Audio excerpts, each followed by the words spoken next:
दुनिया में सभी अपना नसीब लेकर आते हैं। कोई अपने कर्मों से नायक तो कोई खलनायक बन जाता है।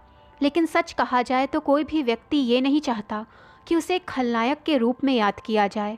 क्या आप चाहेंगे कि आप एक खलनायक के तौर पर याद किए जाएं? नहीं। लेकिन ज़िंदगी की जंग में कई बार हालात ऐसे हो जाते हैं कि अच्छे से अच्छा व्यक्ति भी ऐसे कदम उठाने को मजबूर हो जाता है जो दुनिया और समाज की नज़र में खलनायक के काम माने जाते हैं। रावण हो या कंस, सभी हालात के मारे थे।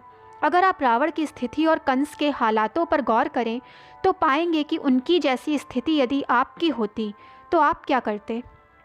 आइए जानते हैं इतिहास के पन्नों में मौजूद उन खलनायकों के हालातों के बारे में जिन्होंने इतिहास में उन्हें बदनाम कर दिया। इतिहास के पन्नों में सबसे बदनाम है रावण।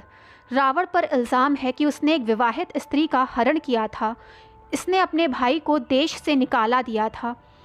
इसने अपनी ज़िद में पूरे कुल को युद्ध में झोंक दिया।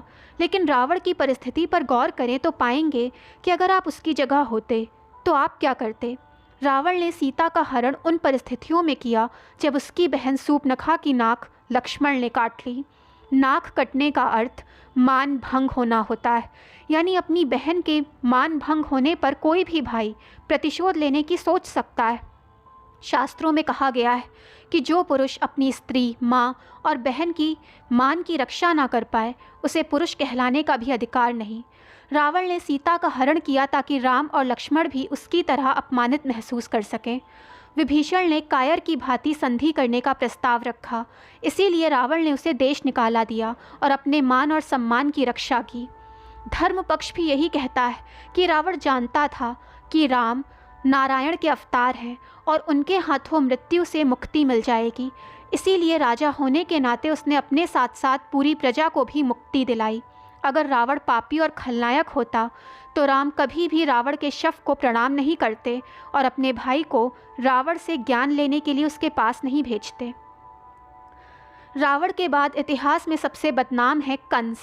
इसका चरित्र इतिहास ने ऐसा बनाया कि कोई भी व्यक्ति अपने बच्चों का नाम कंस नहीं रखता।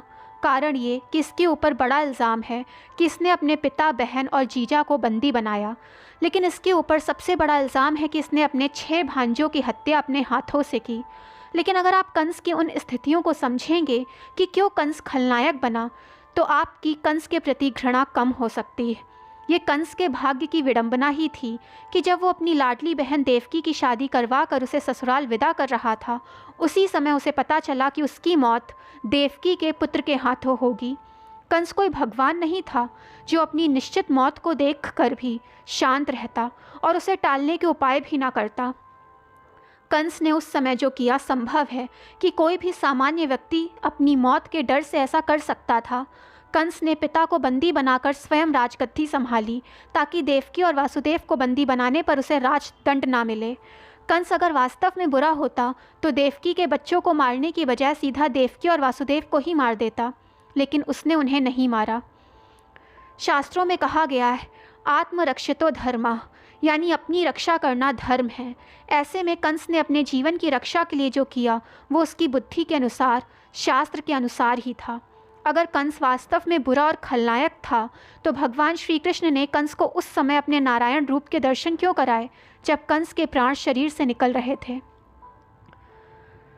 दोस्तों, वीडियो पसंद आए तो चैनल को लाइक, सब्सक्राइब एंड शेयर करें ताकि चैनल की नोटिफिकेशंस आपको मिलती रहें।